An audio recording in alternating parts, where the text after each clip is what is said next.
Международная команда мастеров песчаного строительства в пятницу завершила грандиозный, хотя и недолговечный проект в немецком городе Дуйсбург.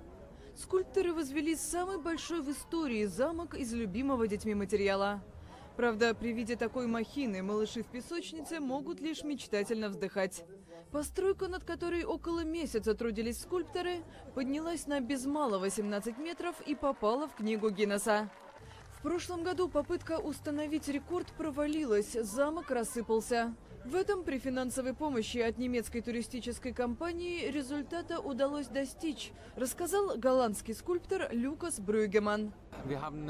Мы прессовали песок несколько иначе. В прошлом году у нас было на 1000 тонн меньше. Мы сделали замок немного шире, да и сам материал был другого качества. Местные жители неделями с восторгом наблюдали за работой мастеров. Я здесь в 4-й раз. Сфотографировал замок со всех ракурсов. Ребята сделали фантастическую штуку. Предыдущий рекорд принадлежал индийским скульпторам.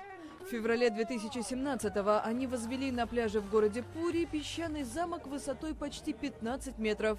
На работу у мастеров ушло всего 9 дней.